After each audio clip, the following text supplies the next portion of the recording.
pregunta Sandra Fernández. ¿El registro retributivo es público para los trabajadores de la empresa? Vale, pues si queréis doy respuesta yo. A Gracias, ver, Elena. las personas, de nada. Las personas trabajadoras tienen derecho a consultar la brecha que existe en su puesto, en su categoría o grupo. Y esto lo pueden hacer a través de la RLT si tienen, y si no, también puede ser a través de recursos humanos. O sea que esa es la respuesta. Pilar Sierra nos dice, ¿tenéis conocimiento de que se estén realizando inspecciones sobre el registro retributivo o sobre la existencia del plan de igualdad y su correcta aplicación en las empresas? Perdón, estaba hablando yo, pero con el audio desactivado. Perdona, Jesús, adelante. Decía que sí, se están llevando a cabo inspecciones y además la Inspección de Trabajo tiene en marcha un plan especial para la verificación del cumplimiento de las obligaciones en materia de igualdad, no solamente de la elaboración de los planes de igualdad, sino también de los registros retributivos. Por lo tanto, sí, la respuesta es sí, se están llevando a cabo. ¿Con cuánta exhaustividad? Pues bueno, eso es muy diversa en función de las comunidades autónomas. En algunas la Inspección de Trabajo ya ha levantado más actas que en otras y también os podemos decir que en algunas el rigor que está empleando la Inspección de Trabajo pues es mayor que en otras también, esto es cierto. Sí que es verdad que cuando la Inspección de Trabajo se interesa por el cumplimiento de la obligación de elaboración del plan de igualdad en aquellas empresas que ya tienen esa obligación de hace tiempo, pero que no lo tienen registrado, en algunos casos no sanciona si constata que efectivamente la comisión negociadora está constituida y ya se han empezado los trabajos de negociación, y en otros casos, como digo, es más rigurosa y aplica la ley a rajatabla, dice, lo siento mucho, usted tiene la obligación de tener registrado el plan de igualdad y no lo tiene registrado, me da igual que se haya reunido 10 veces o 20 la comisión negociadora, si no ha concluido el proceso de negociación, usted está en situación de incumplimiento, es una infracción grave y por lo tanto aplicamos la sanción. Gracias, Jesús. Pilar Sierra también nos dice, buenas tardes, ¿van a hacer referencia a las diferentes normativas autonómicas de igualdad? En Cataluña, por ejemplo, hay una. ¿Hay diferencias con la ley estatal? Pues hasta donde yo sé, la normativa autonómica en Cataluña es del año 2016. Por tanto, va a estar impregnada de todo lo que contiene la ley orgánica y además nunca puede contradecirla. En ese sentido, si hay una empresa de menos de 50 personas en plantilla con el perfil que hemos planteado antes, pues va a continuar rigiéndose por el artículo 45 y simplemente que si sobrepasa esos 50 o entre algunos de los dos supuestos que valorábamos antes, la creación del plan de igualdad va condicionado por el Real Decreto 901 del año 2020, porque es lo más actual y te regula cómo se crea, quién lo crea y qué contenido tiene. Al igual que el registro retributivo, se van a tener que guiar por el 902, siempre por la normativa más actualizada. Nos pregunta Héctor, me gustaría que se hablase de trabajadores contratados por ETT o subcontratas de la empresa. ¿En qué influyen con respecto al cómputo? Hasta donde yo sé, computan igual que cualquier otra persona. Simplemente se hace el análisis por ETT de incorporaciones y bajas, pero se tiene en cuenta, o sea, si se llega a las 50 personas y 30 son por ETT, no va a importar si ha llegado a las 50 personas. Efectivamente, supongo que la pregunta está orientada en relación a la exigibilidad de la elaboración del plan de igualdad por razón de la dimensión de la plantilla, ¿no? Efectivamente, como decía Melanie, si en el cómputo global se superan los 50 integrando al personal de ETTs, la obligación existe. No pueden excluirse de ese cómputo a los efectos de determinar cuál es la plantilla que determina la obligación o no de elaborar el plan de igualdad.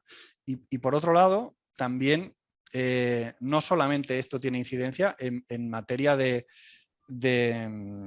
dimensionar la plantilla para para saber si tienes o no la obligación de elaborar el plan, sino que también tiene relevancia en cuanto a las medidas que se tienen que adoptar dentro del plan y en el cumplimiento de esas mismas medidas, porque el personal de ETT también va a estar beneficiado o favorecido por las medidas que se contemplen en el plan de igualdad.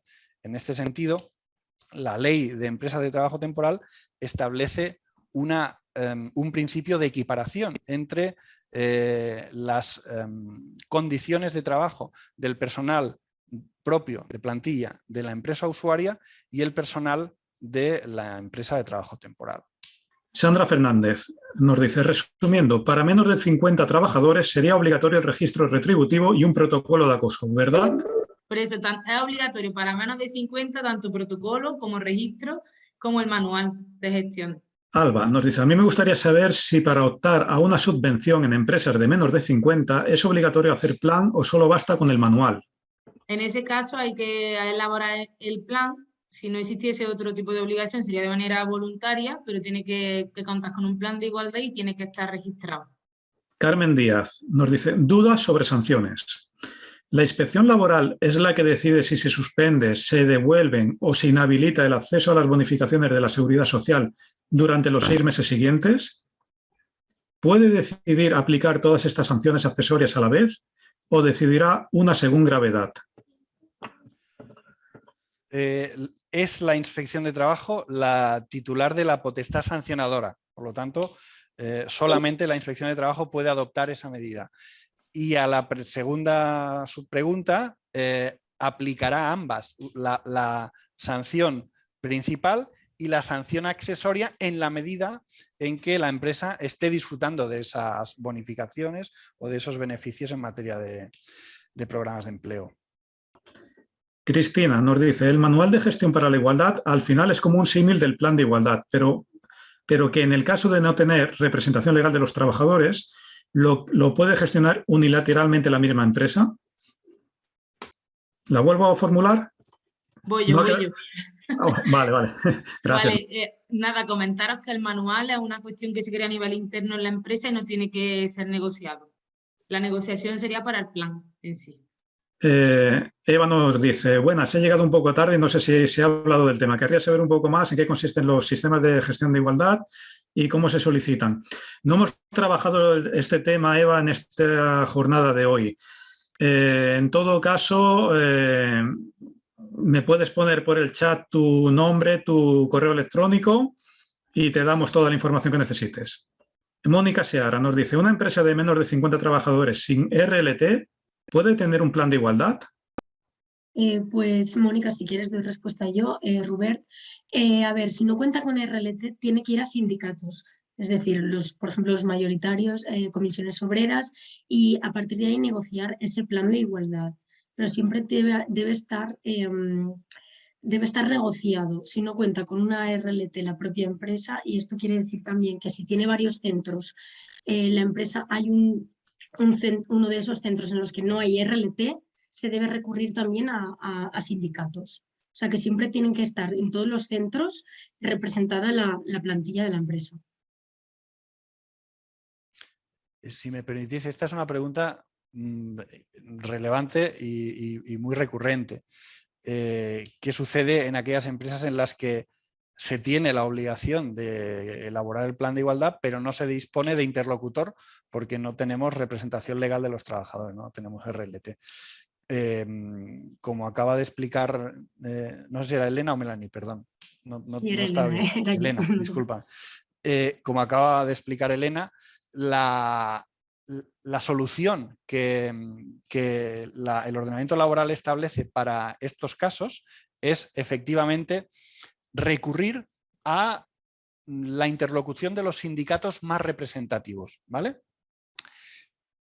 ¿Qué significa esto? Significa que la ley no ha arbitrado una solución como la que existe en otros procesos de negociación colectiva en el seno de la empresa, también importantes, como pudieran ser, por ejemplo, las modificaciones sustanciales de las condiciones de trabajo o los procedimientos de despido colectivo.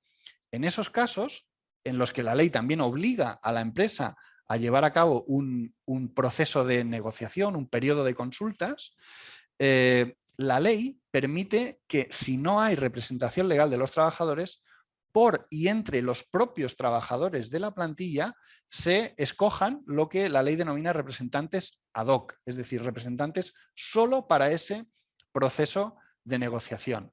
Pues bien, en este caso, en el caso de los planes de igualdad, la ley ha optado por una solución diferente, probablemente porque entiende que la materia es lo suficientemente relevante desde la óptica de la política de las políticas laborales del Estado, y quiere que los sindicatos más representativos tengan un papel relevante en ese proceso de negociación. En cierta forma, tengan una intervención relevante en todo ese proceso de negociación.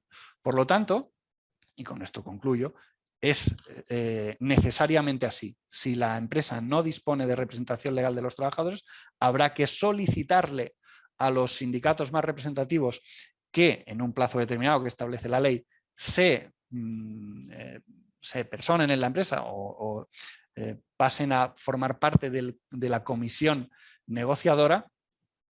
Y lo mismo sucede en aquellas empresas en las que, contando con diversos centros de trabajo, algunos tienen representación legal de los trabajadores y otros no. En esos casos, lo que la ley establece es un mix, una solución mixta.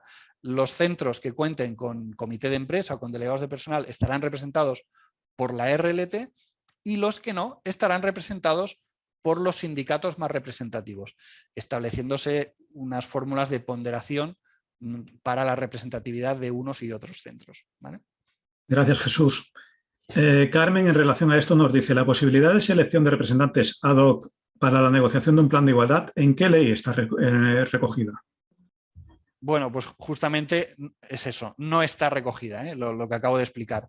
Los representantes ad hoc no tienen cabida en la interlocución de los planes de igualdad. L. Machín nos dice: ¿en qué normativa se establece la obligatoriedad del Manual de Gestión para la Igualdad?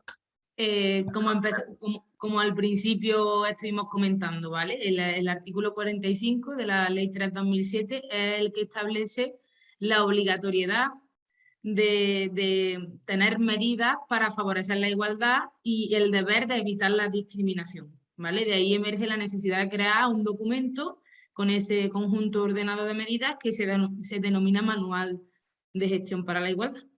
Sandra Fernández nos dice: ¿cada cuánto hay que revisar el manual, protocolo y registro retributivo? Pues el registro retributivo anualmente, cada año, se tiene que revisar, por así decirlo. En cuanto al protocolo, depende de la actualización de la normativa. Tiene que estar siempre actualizado conforme lo que requiera la ley. Y el manual, Melanie, ¿de qué estabas tú con eso? Yo entiendo que igual en el momento en el que varían las circunstancias tendrá que ser revisado, y siempre conforme avance la normativa tendrá que ir ajustándose también, lógicamente, si varían las características de la plantilla. Muchas gracias. Nos ha entrado otra, Sandra Durán. Quería saber las microempresas, por ejemplo, que cuenten solo con 3 trabajadores, por ejemplo. ¿Qué quieres saber sobre ello, Sandra? Si se refiere al registro, perdón, Melanie. Yo le puedo contar a Sandra que lo mismo que si hay 49, te quiero decir, su diagnóstico de situación a nivel de igualdad y su manual y su protocolo de acoso y su registro retributivo. Exactamente, perdona, que va a ser más sencillo que con 49. Exactamente, aunque solo haya una persona en plantilla, se debe hacer un registro y un protocolo, e incluso si la totalidad de la plantilla solo pertenece a un mismo género, o sea, que la totalidad de plantilla sean mujeres o sean hombres, también se tiene que hacer un registro retributivo en este caso. O sea que, como dice Melanie, da igual 1 o 49. Perfecto, Elena. Eva nos dice: ¿en qué normativa se establece que es obligatorio el protocolo de acoso sexual? En la Ley Orgánica 3/2007 obliga a medidas, pero no a un protocolo en sí. Exactamente, no lo especifica, pero se presupone, porque a día de hoy es el único protocolo que garantiza esa igualdad y esa prevención del acoso sexual y por razón de sexo. Entonces, es lo que a día de hoy a nivel estatal nos garantiza que se van a cumplimentar esas exigencias legales. Pero como tú dices, en el artículo que antes mencionaba, el 48 de la Ley Orgánica 3/2007, no hace una especificación como sí lo hace en otros aspectos sobre el plan de igualdad para las empresas de más de 50 o más personas trabajadoras. En este caso no lo concretiza, pero a día de hoy es lo único que nos garantiza esa protección frente al acoso. Gracias, Elena. Relacionada con esta, Pilar pregunta, ¿el protocolo se tiene que hacer si en la plantilla solo hay mujeres? Sí, bueno, lo he contestado antes. Sí, el protocolo debe hacerse siempre, porque estamos hablando de protocolo de acoso sexual, de acoso por razón de sexo. El protocolo debe hacerse siempre con independencia del número de personas en plantilla, con independencia del número de centros con los que contemos y con independencia de si en la plantilla hay una totalidad de mujeres, hay una totalidad de hombres. No tiene nada que ver este aspecto. Gracias. Carmen Díaz nos dice, sigo con mis preguntas sobre los representantes ad hoc. Si la negociación del plan de igualdad debe realizarse con interlocutores válidos, ¿cómo, si la ley no lo define, valido a esos representantes ad hoc en actas?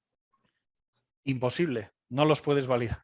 Es que no son interlocutores válidos. Los únicos interlocutores válidos son representación legal de los trabajadores o sindicatos más representativos. En ningún caso, representantes ad hoc, que son trabajadores de plantilla. L. Machín nos dice, perdonar la existencia. En la ley se indica que las medidas de igualdad se deben cumplir según indica la ley y por ello se proponen los planes de igualdad y las demás normas en cuanto a conciliación y demás derechos adquiridos. ¿Dónde se dice lo del manual? Bueno, yo creo que aquí nos pasa un poco con dónde está lo del protocolo. Es un poco lo mismo para mí. Al final es una manera de denominar una herramienta. La ley nos deja claro que ese objetivo se tiene que cumplir. En este caso lo estamos denominando protocolo de acoso porque es una manera de proceder y una serie de pasos y en el caso del manual pues un conjunto de medidas. Entonces pues se organizan en un manual. No creo que sea tan relevante la denominación en sí del documento como el fin último del documento, la consecución del objetivo final, que es la igualdad real y el poder actuar en contra de la discriminación, ¿no? Gracias, Melanie. Eva nos hace una pregunta que creo que va relacionada con el protocolo. Nos dice, ¿pero podría bastar con un código de conducta o similar?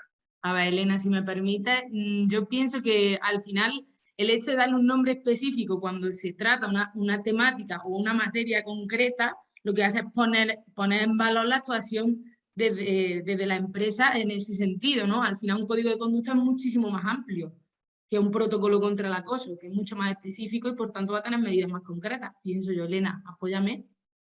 Sí, además hay que tener en cuenta que la normativa está en constante cambio, es decir, hasta hace prácticamente nada, la última actualización que tenemos es del 2020 con el 901 y 902.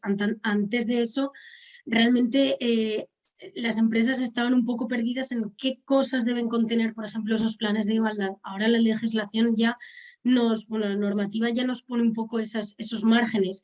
Entonces también hay que ver y estar atento a las últimas actualizaciones de la normativa, por como hemos comentado antes, en cuanto al protocolo de acoso sexual y por razón de sexo. El protocolo deberá estar ahí y en cuanto haya una actualización, este deberá actualizarse. Entonces es simplemente estar atento a la normativa y como digo, el protocolo en este caso es la única herramienta que a día de hoy nos da esa fiabilidad de que frente al acoso se pueden llevar medidas y ampararnos en base a la legislación que he comentado internacional, europea y estatal. En caso de no disponer de RLT en empresas de menos de 50 personas trabajadoras y querer evitar la vía sindicato, si los representantes ad hoc no son válidos, ¿se tiene la posibilidad de convocar elecciones de representación legal de trabajadores específicas para el proceso de negociación del plan de igualdad? Específicas no. Se tiene la posibilidad, pero la empresa no la tiene. La empresa no puede ser nunca el promotor de un proceso electoral en la empresa. Pero no es que se tenga la posibilidad, es que es la única de las posibilidades que le queda a la empresa si no quiere que su interlocutor sean los sindicatos más representativos.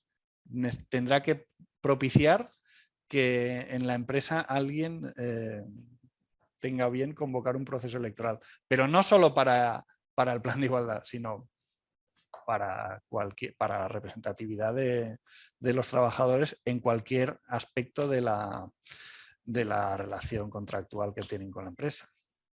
No tenemos más preguntas. ¿Alguien se anima a escribir alguna cosita más por el chat? Si no es así, entendemos que todo lo que hemos comentado ha quedado más o menos claro. Pues agradecer vuestra compañía en la jornada de hoy, habernos acompañado una tarde más. Agradecer a Jesús, a Melanie y a Elena sus intervenciones en la sesión de hoy. Y nada, animaros a que os suscribáis al canal de YouTube de Igualia para poder seguir tanto esta jornada como las que hemos hecho anteriormente. Y esperamos contar con todos vosotros y vosotras en la próxima jornada, todavía sin fecha, os iremos informando de ello.